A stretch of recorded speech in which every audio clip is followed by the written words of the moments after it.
सफर की हद वहां तक कि कुछ निशान रहे, चलो चले जहां तक ये आसमान रहे। ये क्या उठाए कदम और आ गई मंजिल, ये क्या उठाए कदम और आ गई मंजिल। अरे मजा तो तब है जब पैरों में कुछ थकान रहे। हेलो दोस्तों, स्वागत है आपका आपके अभिज्ञानपुर चैनल में। आज हम आपको एसएससी जीडी का प्रैक्टिस नंबर 5वां कराने जा रहे हैं और आप सभी को प्रैक्टिस नंबर 4 का लास्ट जो क्वेश्चन होमवर्क क्वेश्चन था उसका उत्तर हम आपको बता देते हैं। प्रश्न क्या था कि सबसे पहले जीएसटी किस देश में लाया गया था। तो दोस्तों बिल्कुल आप लोगों ने कई लोगों ने सही आंसर दिया था। तो इसका जो उत्तर था वो 1954 में फ्रांस में सबसे पहले जीएसटी लाया गया था।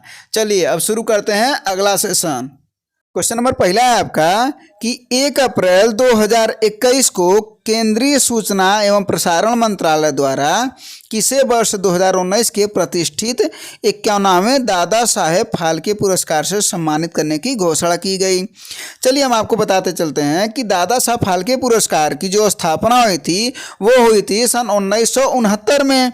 और ये जो प्रथम पुरस्कार था ये किसे दिया गया था, देविका रानी। और दोस्तों याद रखे रहिएगा कि अगर पूछे कि प्रथम अभिनेत्री तो देविका रानी, आप पहला दादा साहब फाल्के पुरस्कार जीतने वाला तो वो भी देविका रानी ही। तो आपका क्वेश्चन क्या था कि 91 वाला दादा साहब फाल्के पुरस्कार किसे मिला, तो वो मिला है रजनीकांत को।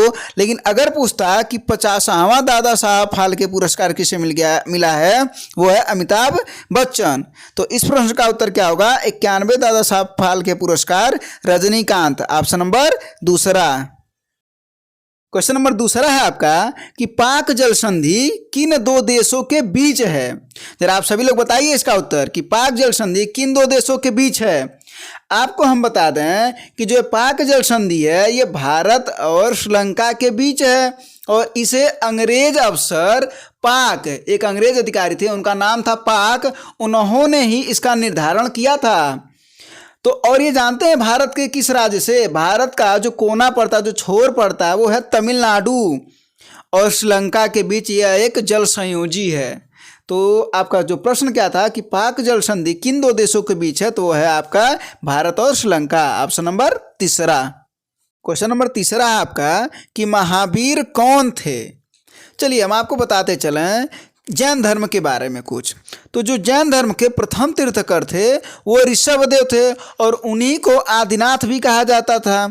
और बात करें, कभी कभी क्वेश्चन आपका पूछता है कि 22वें तीर्थकर कौन, तो 22वें आपको बता दें अरष्टी नेमी थे। 23वें कौन थे, पारसनाथ थे। और 24वें तीर्थकर कौन थे, तो वो थे महावीर स्वामी। तो क्वेश्चन क्या था आपका कि महावीर कौन थे, तो ये 24वें तीर्थकर थे और इन्हीं को जैन धर्म का वास्तविक संस्थापक माना जाता है। याद रखिएगा दोस्तों, कंफ्यूज मत होइएगा।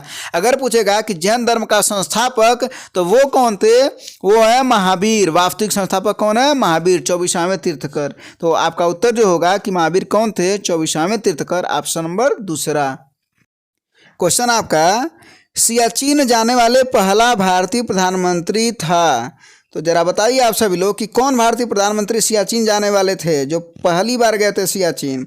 तो हम आपको बताते हैं डॉक्टर मनमोहन सिंह सन 2005 में ये गए थे। और अगर क्वेश्चन ये पूछे कि सियाचिन का दौरा करने वाले प्रथम भारतीय राष्ट्रपति कौन थे, तो डॉक्टर एपीजे अब्दुल कलाम। लेकिन आपका यहाँ पर प्रश्न क्या है कि सियाचिन जाने वाले प्रथम भारतीय प्रधानमंत्री, तो मनमोहन सिंह, ऑप्शन नंबर तीसरा। क्वेश्चन नंबर 5वां है आपका भारत का संविधान सभा का अध्यक्ष कौन था। तो आपको सबसे पहले बताते हैं कि 9 दिसंबर 1946 को सच्चिदानंद सिन्हा को अस्थायी अध्यक्ष चुना गया। ये भी क्वेश्चन पूछता है कि अस्थायी अध्यक्ष कौन थे, तो थे सच्चिदानंद सिन्हा।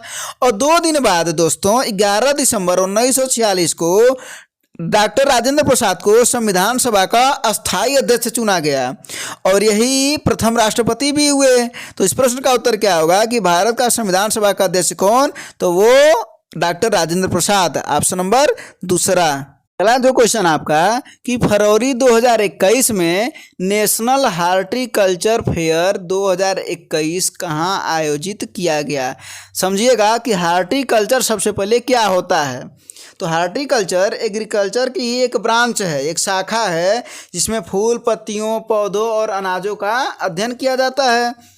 और ये क्या हुआ कि एक मेला लगाया गया हार्टिकल्चर का, तो कहाँ लगाया गया? वो लगाया गया बेंगलुरु में। तो दोस्तों, और इसका जो विषय था वो भी आप साथ साथ में नोट कर लीजिएगा, horticulture for startup stand up India. तो इस प्रश्न का उत्तर क्या होगा कि नेशनल हार्टिकल्चर फेयर 2021 कहाँ आयोजित किया गया? वो बेंगलुरु। इंपॉर्टेंट क्वेश्चन है, ऑप्शन नंबर पहला। अगला क्वेश्चन आपका कि किसकी विफलता के बाद स्वराज पार्टी बनाई गई थी? बहुत इंपॉर्टेंट क्वेश्चन है दोस्तों। ये असहयोग आंदोलन की विफलता के बाद स्वराज पार्टी बनाई गई थी। कब बनाई गई थी? सन 1923 में। और इसके अध्यक्ष थे वो चित्तरंजन दास थे, और जो महासचिव थे मोतीलाल नेहरू थे। तो इस प्रश्न का क्या उत्तर होगा कि किसकी विफलता के बाद स्वराज पार्टी बनाई गई थी? वो है असहयोग आंदोलन। ऑप्शन नंबर पहला। क्वेश्चन आपका कि निम्नलिखित में से कौन सा कर प्रत्यक्ष कर है? ध्यान दीजिएगा, ऐसे क्वेश्चन जरूर आते हैं, तो आप इसको नोट कर लीजिएगा कि कौन प्रत्यक्ष है कौन अप्रत्यक्ष है। तो प्रत्यक्ष कर कौन है? धन कर 1957 में अस्तित्व में आया था। तो जो धन कर है, और साथ साथ में एक और बता देते हैं, आय कर, ये सब क्या है? प्रत्यक्ष कर हैं। और आपके विक्रय कर, उत्पाद कर, मनोरंजन कर, ये सब क्या है? अप्रत्यक्ष कर हैं। तो इसको आप एकदम नोट कर लीजिएगा। तो इस प्रश्न का क्या उत्तर होगा कि निम्नलिखित में से कौन सा कर प्रत्यक्ष कर है? तो क्या होगा? धन कर। ऑप्शन नंबर तीसरा। अगला क्वेश्चन आपका, संयुक्त राष्ट्र संगठन यूएनओ का मुख्यालय कहाँ स्थित है? बताइए आप सभी लोग इसका उत्तर कि संयुक्त राष्ट्र संगठन का मुख्यालय कहाँ स्थित है? तो ये स्थित है दोस्तों न्यूयॉर्क शहर में। और इसकी जो स्थापना हुई थी वो हुई थी 24 अक्टूबर 1945। डेट याद रखे रहिएगा, 24 अक्टूबर 1945 को संयुक्त राष्ट्र संघ की स्थापना हुई थी। और साथ साथ में आपको ये भी बताते चलें कि 24 अक्टूबर को संयुक्त राष्ट्र दिवस भी मनाया जाता है। तो इस प्रश्न का उत्तर क्या होगा कि संयुक्त राष्ट्र संगठन का मुख्यालय कहाँ स्थित है? तो वो है न्यूयॉर्क। ऑप्शन नंबर दूसरा। अगला क्वेश्चन आपका कि भारत के संविधान में भारत को किस रूप में वर्णित किया गया है? तो हम आपको बताते चलें कि भाग 1 के अनुच्छेद 1 क में ये कहा गया है कि भारत अर्थात इंडिया राज्यों का संघ होगा। तो इसका मतलब ये हुआ कि भारत के संविधान में भारत को किस रूप में वर्णित किया जा रहा है? राज्यों का संघ। तो राज्यों का संघ होगा, तो ऑप्शन नंबर तीसरा सही है। नंबर 11 है आपका कि भारत के दक्षिण में सबसे दूरस्थ स्थल कौन सा है? हम आपको बताते चलें सबसे पहले कि पूर्व में सबसे दूरस्थ स्थल कौन है, फिर पश्चिम में, फिर उत्तर में, फिर दक्षिण में। उत्तर फिर देख लिया जाएगा क्या होगा। तो पूर्व में जो है वो है किबिथु। किबिथु एक पॉइंट है, और कुछ लोग ये भी मानते हैं बालांगू। तो बालांगू हम आपको बता दें एक जगह, किबिथु एक पॉइंट है जो अरुणाचल प्रदेश में है। आपको बताएं पश्चिमी बिंदु क्या है? तो पश्चिमी बिंदु है सर क्रीक, वो कहाँ है? गुजरात में है। आपको बताते चला कि उत्तरी बिंदु कहाँ है? तो उत्तरी बिंदु है इंदिरा काल, वो कहाँ है आपका? वो है आपका जम्मू कश्मीर में है। और साथ ही में आपको बताते चलें कि दक्षिणी बिंदु क्या है? तो वो है इंदिरा पॉइंट, और ये कहाँ है? अंडमान एवं निकोबार द्वीप समूह में है। तो आपका जो प्रश्न था वो क्या था? और चारों जो पॉइंट हो आप एकदम याद रखे रहिएगा। चलिए इस प्रश्न पर आते हैं कि भारत के दक्षिण में सबसे दूरस्थ स्थल कौन सा है? तो वो है इंदिरा पॉइंट। ऑप्शन नंबर तीसरा। अगला क्वेश्चन आपका कि हाल ही में एक दिवसीय क्रिकेट में अपने पदार्पण मैच में किस क्रिकेटर ने सबसे तेज अर्धशतक लगाने का रिकॉर्ड बनाया? माने पहला मैच में ही इन्होंने अर्धशतक लगा दिया। तो वो कौन? कुणाल पांड्या। 26 गेंद पर ही इन्होंने 50 रन बना लिए अपने। तो इस प्रश्न का उत्तर होगा कि सबसे तेज अर्धशतक लगाने वाले पदार्पण मैच में ही कौन? तो कुणाल पांड्या। ऑप्शन नंबर दूसरा। अगला जो क्वेश्चन आपका कि इंडिया विंस फ्रीडम किसकी आत्मकथा है? तो आप सभी को पता होगा कि अबुल कलाम आज़ाद की आत्मकथा है। तो आपका ऑप्शन नंबर पहला अबुल कलाम आज़ाद। इंपॉर्टेंट क्वेश्चन है दोस्तों। और हाँ दोस्तों, लगे रहिए, तैयारी करते रहिए, मेहनत करते रहिए। इस बार वर्दी आपको निश्चित तौर पर बुला रही है।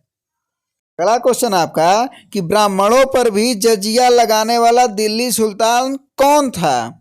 तो कौन था दिल्ली का सुल्तान? फिरोज शाह तुगलक। जी बिल्कुल सही है कि ब्राह्मणों पर जजिया लगाने वाला जो दिल्ली का सुल्तान था वो फिरोज शाह तुगलक था।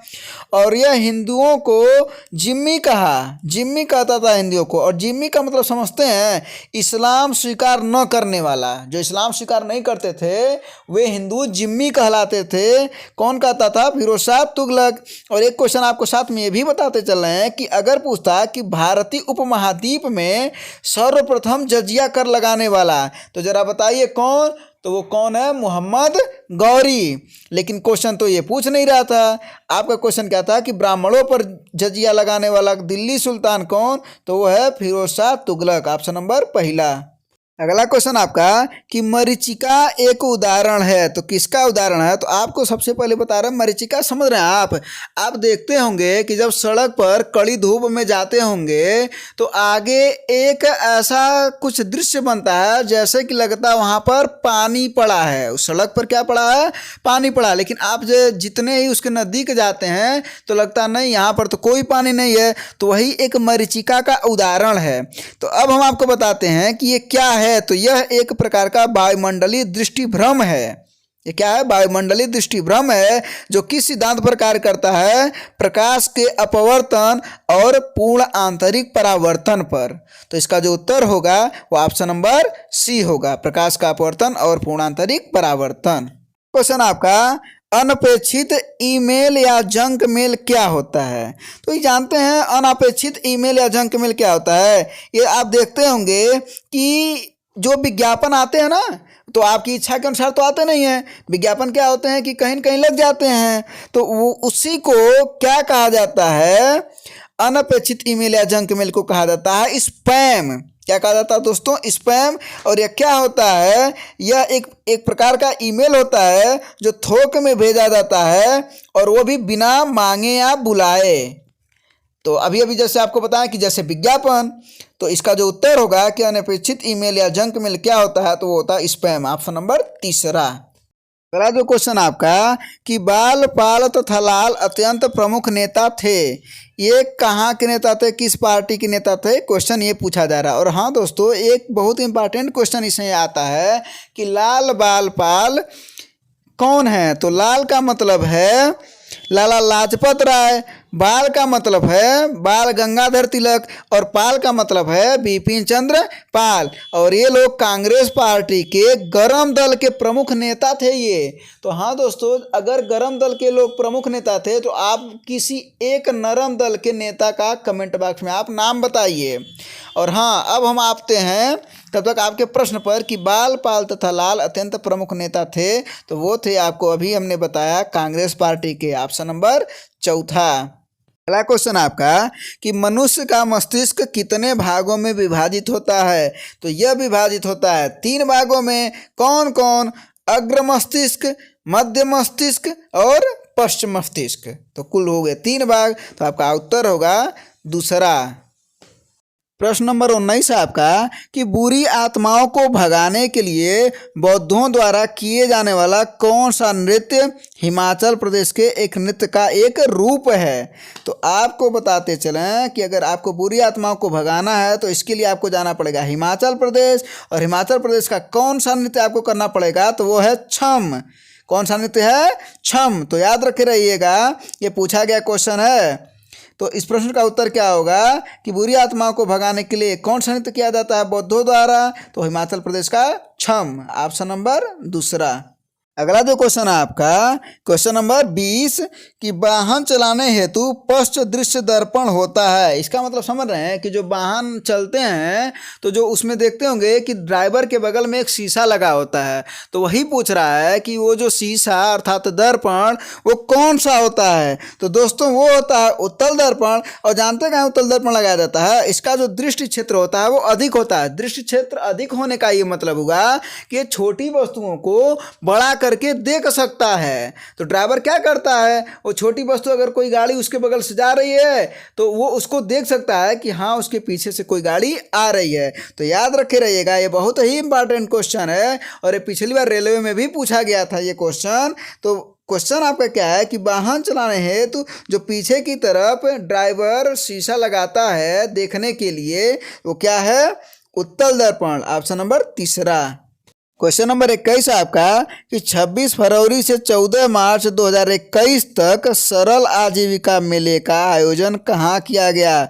दोस्तों किस मेले की बात कर रहा है ये, सरल आजीविका मेला। आजीविका के लिए एक मेला लगाया गया, उसका नाम था सरल आजीविका मेला। और इसका आयोजन कहाँ किया गया, नोएडा उत्तर प्रदेश में। और किसके द्वारा किया गया दोस्तों, तो ये पूछे अगर क्वेश्चन तो ये ग्रामीण विकास मंत्रालय द्वारा इसका आयोजन किया गया। तो इस प्रश्न का जो उत्तर होगा कि सरल आजीविका मेला का आयोजन कहाँ हुआ, नोएडा, ऑप्शन नंबर तीसरा। क्वेश्चन नंबर 22 है आपका कि किस विटामिन की कमी से रिकेट्स का रोग होता है। तो दोस्तों ये होता है विटामिन डी की कमी से। अगर शरीर में विटामिन डी की कमी हो जाए तो आपको रिकेट्स नामक रोग हो जाता है। और जानते हैं क्या होता है, इसमें आपकी जो हड्डियां होती है ना वो कमज़ोर हो जाती हैं। तो हड्डियों को पोषण देने के लिए आपको विटामिन डी पर्याप्त रूप में होना चाहिए। जैसे दूध आप खा सकते हैं, अंडा खा सकते हैं, तो ये सब विटामिन डी की पूर्ति कर लेगा। तो आपका जो उत्तर होगा इस प्रश्न का कि किस विटामिन की कमी से रिकेट्स का रोग होता है, तो वो होगा विटामिन डी, ऑप्शन नंबर पहला। क्वेश्चन नंबर 23 है और बहुत इंपॉर्टेंट क्वेश्चन है, ये बार बार परीक्षाओं में पूछा जाता है। इसको आप एकदम ध्यान से देखिएगा और इस प्रश्न का उत्तर भी बताइए। तो क्वेश्चन क्या है कि बर्तन बनाने में प्रयुक्त जर्मन सिल्वर एक मिश्र धातु है।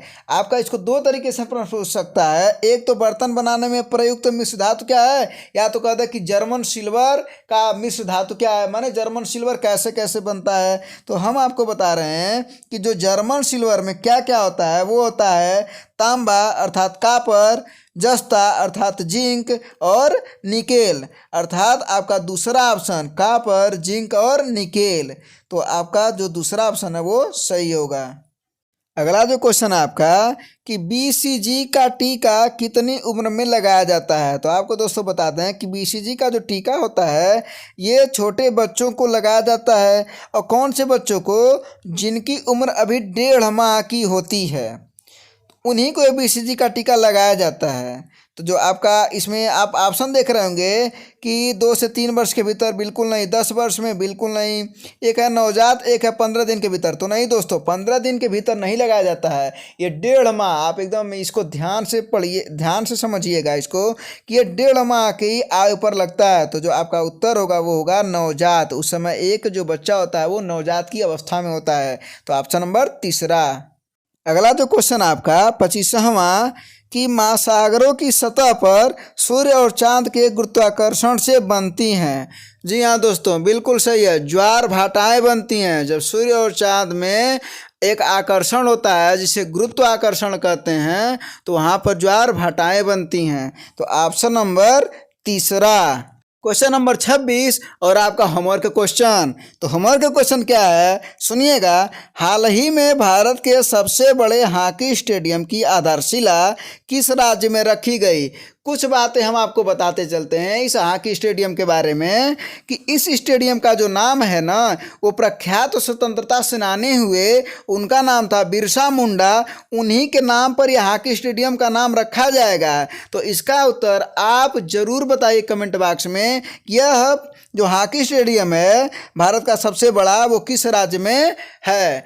और हाँ दोस्तों, आपकी जो परीक्षाएं हैं वो अत्यंत नज़दीक है, तो आप क्या करेंगे, जान लगा दो या जाने दो।